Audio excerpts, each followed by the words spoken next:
Boys, this is gonna be the last video of today. How to destroy a team at a World Cup.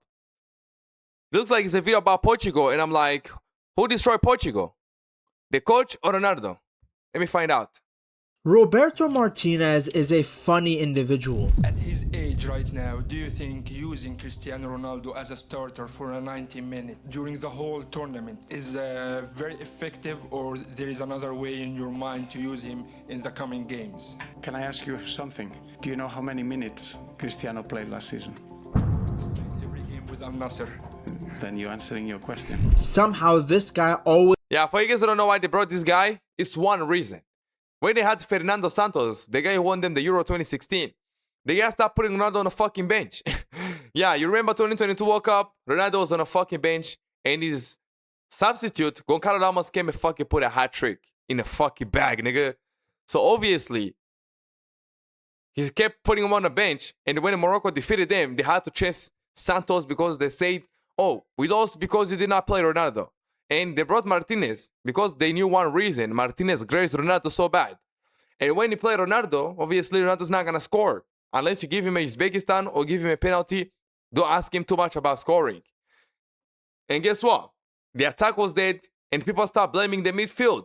Also blaming the coach. But guess what? I don't believe the coach is the problem, because they said they don't create chances for Ronaldo. But if you watch the DR Congo game, you know it's fucking different. You know Ronaldo tried to steal a goal from Bruno. He actually did steal because he had to let that ball go. That's what Ronaldo had to do. So they even sacked Martinez. Guess who they bought? The former coach of Al Nassr. The one who could win a trophy with Ronaldo. They still bought him because they know the guy gonna glaze Ronaldo and he's not gonna put Ronaldo on the bench.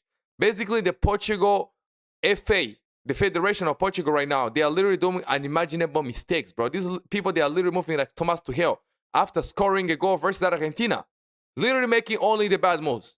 And the bad moves. And the bad moves. So, I can never say Roberto Martinez was the problem, but he was the problem because he didn't want to remove the problem from the team. Ronaldo is the problem for Portugal. Even the teammates know it. Even the teammates know it.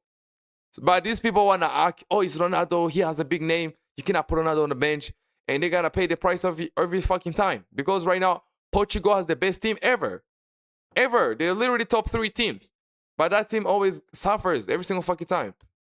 falls upwards. No matter how bad he does as a manager, he always seems to land some of the biggest jobs. And then when I need this guy agent. I need that, bro. I need that. This guy can literally land you in heaven, bro. How can you tell me Roberto Martinez always find a good team? Like right now, he's about to go to coach Netherlands. That's what I heard. Like how? things go inevitably wrong, he rarely ends up taking the blame. Portugal's 2026 World Cup is the perfect example. Despite leading one of the most talented squads on the planet, Martinez oversaw another disappointing major tournament. Portugal stumbled through the group stage like a drunk guy, were tactically outplayed by Spain in the round of 16, and bro, Spain outplayed every single fucking body, bro. You know, people try to talk about Argentina so bad, you know. Argentina, they got a hit campaign, obviously. But literally, France had only one shot on target, bro. The whole game. One shot and one shot on target. That was the whole France versus Spain, bro. Portugal, they say they took 2 shots on target. And when you see those 2 shots, you're like, what? What? This shit doesn't fucking look scary at all. So Spain, bro, that team has insane midfield, which literally like the defense is up. The only team I believe could defeat Spain was Argentina. And Argentina, when they reached to the final, you guys know those niggas were tired as shit, bro. Those niggas were tired because you're not going to tell me you play Cape Verde game, go to extra time after struggling.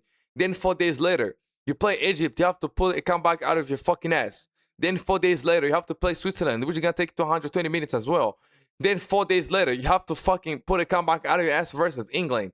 Then 4 days later, you're going to turn up to Spain, bro. Like, you gonna die, nigga. Me, I was expecting Spain to win like 3-1. If you guys didn't see my prediction, I say Spain was going to win like 3-1. Because this Spanish team is deep, bro. Those niggas took rest. They never play over 90 minutes. They had rotation players. They had people like Ferran Torres, people like Pedri coming out the fucking bench. Like, the team was stacked. And it was good technically. So Argentina, bro, the fact they could go 120 minutes and they had 2 injuries. Tagliafico was playing an injury. The way they put Lamine Yamal in the pockets, like, Argentina did what they had to do, but, you know, unfortunately, they could not get to penalties, which is what they wanted. But to win was impossible. Genuinely impossible. Went home far earlier than expected. But in the end, it is Marino's goal that is the difference between the two sides. Spain advance, Portugal and Cristiano Portugal got 2 shots on target. Ronaldo go home. Yet the headlines weren't about Martinez, they were about Cristiano Ronaldo. The debate became whether Ronaldo should have started, whether he was holding the team back. No, Ronaldo's holding the team back. Everybody who watch football, they know that. They know that. The guy can never jump and score a header. The guy can never make runs and dribble one player, shoot. No. Ronaldo 2 last World Cup, 0 dribbles. How can you explain that? You a striker. Vozinha has more dribbles than you? Vozinha had 2 dribbles this World Cup. Ronaldo 2 World Cups, 0 dribbles. Ronaldo this World Cup, 17 shots, 0 chances created, bro. Like, that's holding the team back, bro. Whether this should have finally been his last tournament. The manager of Portugal, yeah, he took him off in that Croatia game, but this was the biggest of moments against one of the favourites for the tournament, and he's left a player on who did basically little in the game. Meanwhile, the man actually making the tactical decisions escaped much of the criticism. Also a statement is Cristiano Ronaldo, who is always going to be at the centre of debate, considering the way that Roberto Martinez was going to use him throughout his tournament. For anyone who has followed Martinez throughout his career though, none of this was surprising, because Portugal wasn't the first golden generation he failed. He had already done it with Belgium. Yeah. Boys, have you seen Witsel? When I seen Witsel play versus Spain, I was like, He had already done it. this guy Witsel, when I seen him play versus Spain in the World Cup, I was like, Axel Witsel? This nigga still play football? I was surprised, bro. But this generation was crazy, though. We had Courtois, we had Dominama Bolingo, we had the one and the only Vincent Compagnoli. Company, bro. This nigga was good. We had the Witsel, we had what is this guy? I forgot his name. Vertonghen, Ardervert, I think that's his name. De Bruyne, the one and only Hazard, Yannick Carrasco. Wait, this okay. I forgot his guy name, but I remember him though. The people missing like El Ferraini, you know, the greatest. Yeah, the golden generation of Belgium was tough. With Belgium. But let's go with the video, man. That was my last pause.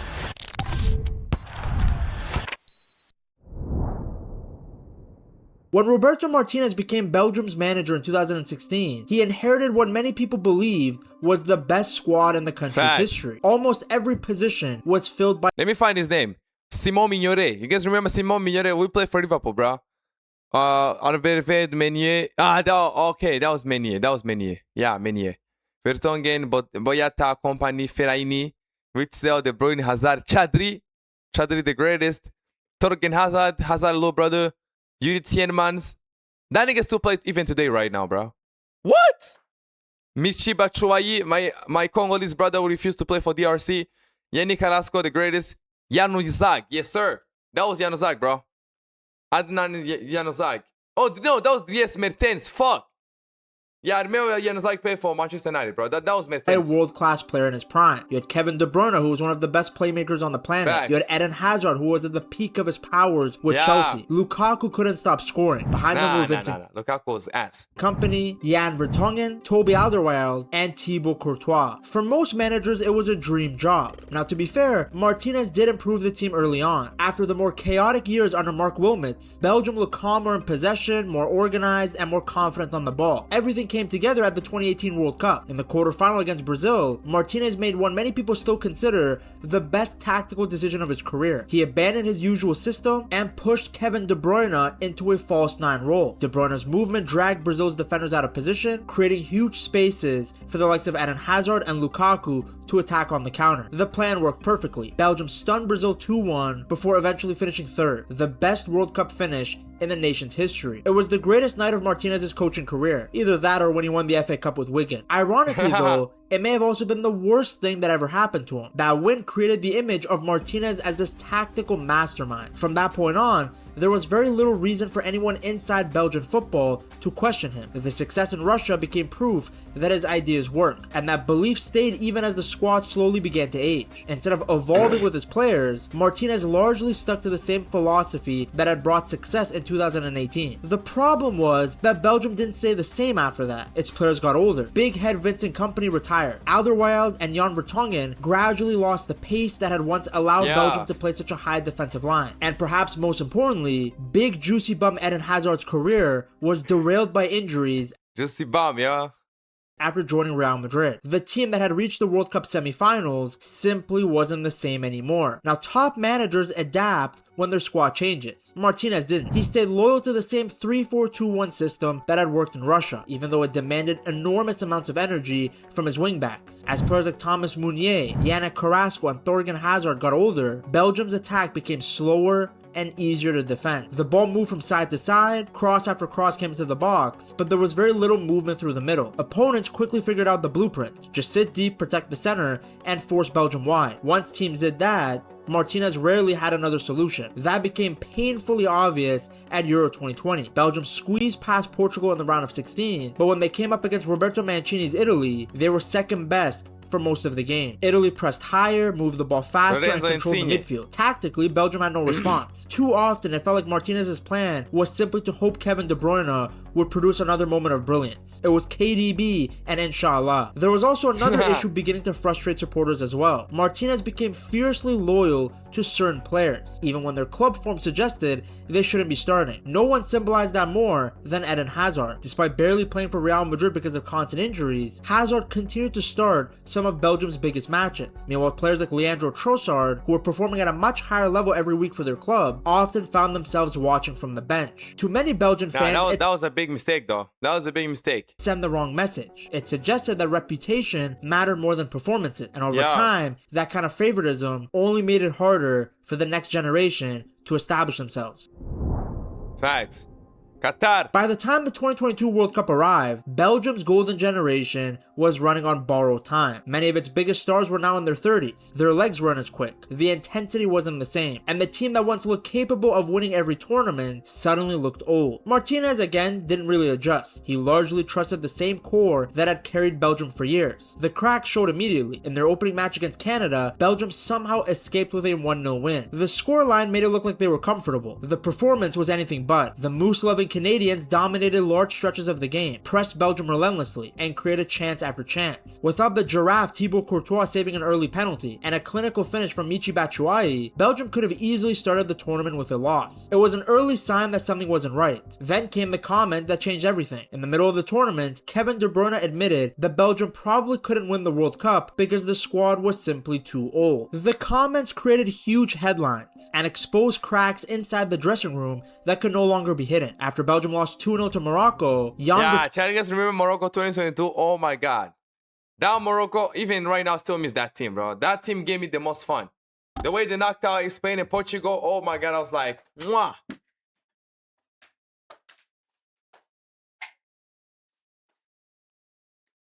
I started sending them kisses, bro. That was big. That was massive. That was peak. And fired back with a sarcastic response. We probably also attack badly because we're too old. It was a joke on the surface, but with every joke comes a hint of truth. Instead of looking like a united team chasing one final dream together, one last dance, Belgium looked divided. Then came the match against Croatia. Win and they would reach the knockout stage. Fail and one of football's greatest generation. Nah. Lukaku failed that game, bro. Lukaku saw that game. That nigga head was slippery. Every single shot he took was missing. Yo, Lukaku saw that, bro. Let's be for real. Would be heading home. Once again, many questioned Martinez's decisions. Rather than fully embracing young players like Jeremy Doku, Charles de Ketelare, or Zino Debas, he continued to place his trust in experienced names. Big Romelu Lukaku, who had only just returned from injury, was thrown into the second half. Chance after chance fell his way, but he couldn't score. One hit the post, another bounced off his body, others somehow stayed out. Belgium could only draw 0-0. Nah, Lukaku, bro, this game I can never forget. This 0-0 game, bro. Lukaku missed like 5 chances, bro. Sitters. Just like that, the golden generation was gone. Martinez resigned immediately after the final whistle. It was a disappointing ending to what had once looked like one of the most talented squads European football had ever produced. Instead, they never reached a single European Championship or World Cup final. Stuff. After Belgium's golden generation collapsed in Qatar, most people expected Roberto Martinez to take a step back. Instead, this man landed one of the biggest jobs in international football almost immediately. Yeah. Martinez has been appointed as the new head coach of Portugal. Martinez stepped down from his role as Belgium head coach following their group stage exit at the Qatar World Cup. To this day, many fans still wonder how. How does he keep falling upwards? But when you look at Portugal's situation in early 2023, the decision starts to make more sense. The Portuguese Football Federation was realistically looking for someone who could manage Cristiano Ronaldo's final years with the national team. Fernando Santos had created huge controversy during the 2022 World Cup by dropping Ronaldo in the knockout rounds. The decision split the fan base, it dominated the headlines, and it created a political I believe that was a good move by Fernando Santos. storm around the national team. The federation wanted stability, and Roberto Martinez seemed like the perfect fit. He's an excellent communicator, rarely creates conflict, and always backs the stars publicly, even to a fault. So, rather than forcing difficult conversations about Ronaldo's role, Martinez fully embraced building the team around him. At first, it looked like a masterstroke. Portugal cruised through the Euro 2024 qualifying, winning all 10 matches and scoring 36 goals. On paper, they looked unstoppable, but there was one major problem. The numbers were misleading. Portugal's qualifying group was one of the weakest in Europe, and many of those wins came against opponents who simply couldn't punish the team's tactical weaknesses. When Portugal faced stronger opposition, that's when the cracks started to appear. The smooth passing football became slower. The attack became more predictable. The round of 16 at Euro 2024 against Slovenia was the perfect example. Slovenia defended deep, stayed compact, and comfortably dealt with Portugal's endless stream of crosses. As frustration grew, Ronaldo had the chance to win the game from the penalty spot in extra time. Jan Oblak saved it. Ronaldo was devastated. Now, many managers would have considered taking him off long before that. He had already played so much football and looked physically exhausted. Martinez don't ever even considered it. Ronaldo stayed on for the full 120 minutes. Now, the Portuguese eventually survived thanks to Diogo Costa's incredible penalty shootout heroics. But the performance raised even more questions about whether Martinez was making decisions for the good of the team or to protect CR7. Those questions only became louder against Yeah, it was to protect CR7, bro. We all know that. France. Saliba and Upamecano barely gave Ronaldo a chance to influence the game. He struggled to get involved and finished with fewer touches than almost anyone else on the pitch. Yet Martinez refused to make the biggest substitution of the night. Instead, he took off Bruno Fernandes, Portugal's main creator, then Rafael Leao, their most dangerous dribbler. Ronaldo stayed, and Portugal lost on penalty, ending another major tournament in disappointment. Now, despite the tactical disaster of Euro 2024, the Portuguese FA stood by Martinez for the 2026 World Cup. It makes sense actually, because in between these two major tournaments, Portugal won the Nations League. Yes, it's not the most prestigious tournament, but they did beat the likes of Germany and Spain to lift it. So it was Nah, nobody cares about the Nations League, bro. Nations League was put there because teams used to play boring friendlies, which was pointless. And it was like, let's find a way to put something in between so that those friendlies can have some type of meaning. But nobody cares about the Nations League, bro. Nobody cares. Wasn't like they were farming against the likes of Luxembourg and Liechtenstein like they do in qualifier. But in typical Martinez fashion, when the stakes are actually high in a real tournament that everybody cares about, his teams crumble. Nevertheless, Portugal arrived at the 2026 World Cup as favorites. On paper, it wasn't hard to see why. On top of winning the Nations League, they had world-class talent all over the pitch. João Neves and Vitinha controlled the midfield. Bruno Fernandes pulled the strings in attack. Nuno Mendes was the best in his position. And leading the line was 41-year-old Cristiano Ronaldo, becoming the first player ever to start 6 World Cups. Their opening match against the Democratic Republic of Congo looked like the perfect opportunity to make a statement. Neto, great header and in! João Neves, the first Portuguese goal of another World Cup pursuit. And it started exactly as planned. It felt like the beginning of what should be a comfortable evening. Instead, it became a nightmare. Rather than building on their advantage, You see them hitting them with a fimbo, bro. I love that. Portugal slowed the game down. Their midfield repeatedly chose the safe option, moving the ball sideways instead of playing through the lines. Their possession numbers looked impressive, but they weren't really creating any danger. Bernardo Silva struggled to get involved. Bruno Fernandes found himself dropping deeper and deeper just to receive the ball. And Ronaldo remained isolated between the two center backs, waiting for service that rarely arrived. As Portugal became more passive, DR Congo This guy can't jump anymore.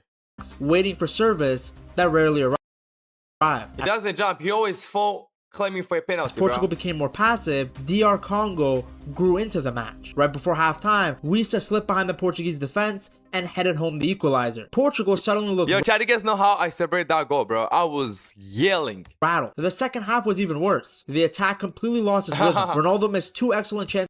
Yeah, this is the one I say we should let that ball go to Bruno Fernandes, but he was like, oh, Messi scored a hat-trick, I need to score.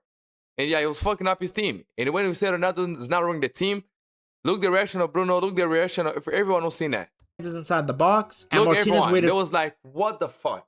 Let the ball go. for too long to change anything. The match ended 1-1. That Cristiano Ronaldo chance, a little bit about the space. And Thierry, you had a Yes. closer look at it. Let's break it down. One thing that's important, people, please, at home. The team needs to score, not you need to score. Facts. A few days later, they responded with a comfortable 5-0 win over Uzbekistan. Ronaldo scored twice and celebrated by shamelessly shouting, I'm back, into the television cameras. I'm back.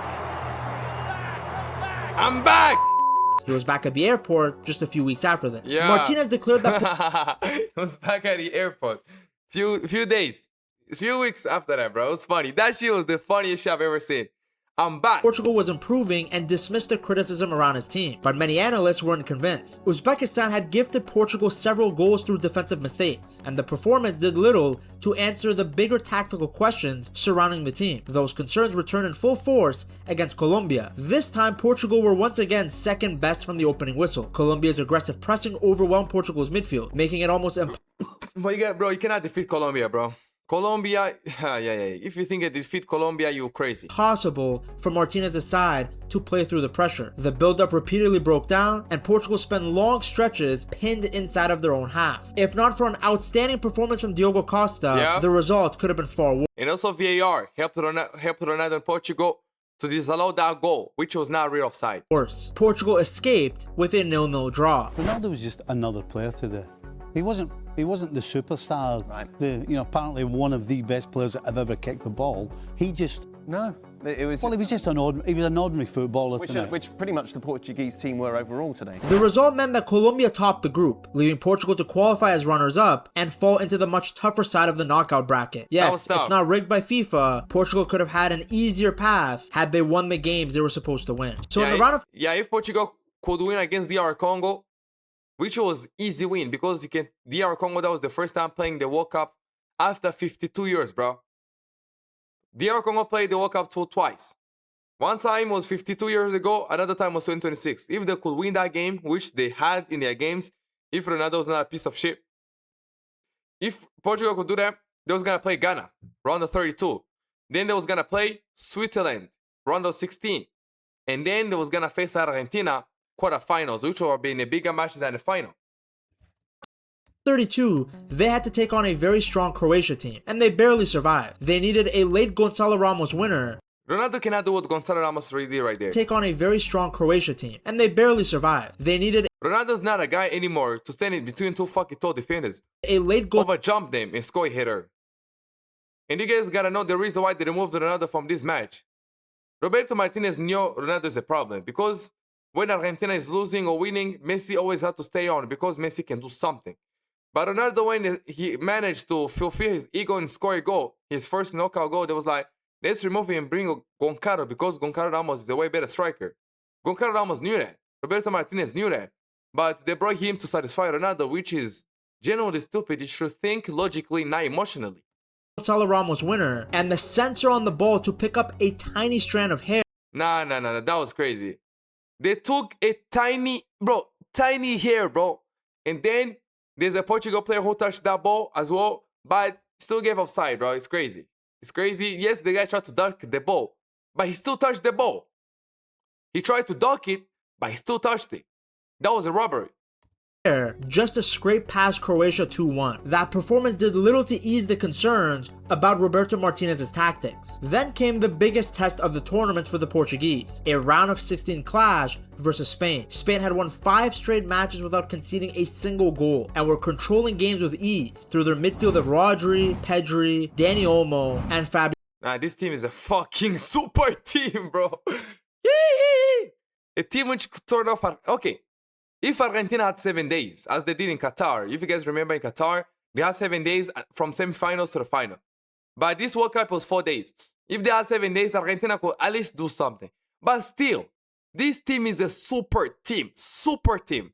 Ruiz. Portugal, meanwhile, looked like a team still searching for answers. Martinez set up the team in a cautious 4-2-3-1, hoping to stay compact defend deep, and then hit Spain on the counter. The plan never really worked. Without the legs to press Spain's defenders or stretch the backline with runs in behind, Ronaldo became increasingly isolated. Portugal struggled to win the ball high up the pitch, and once Spain settled into possession, they controlled almost every minute of the game. Ronaldo barely touched the ball, Bruno Fernandes struggled to influence the match, and Portugal couldn't register a single shot on target from open play. As the minutes ticked away, many wondered when Gonçalo Ramos would come on. After all, he had just scored the winner in the game before. The answer was he never did. Despite Portugal desperately needing energy up front, Martinez kept 41-year-old Ronaldo on the pitch until the very end. With the score still 0-0 late in the game, Martinez made a baffling substitution to say the least. He took off Vitinha and moved Bernardo Silva into a much deeper midfield role alongside João Neves. Now, Bernardo's played there before and he's one of the smartest footballers in the world, but asking him to suddenly play as a defensive midfielder against Spain's midfield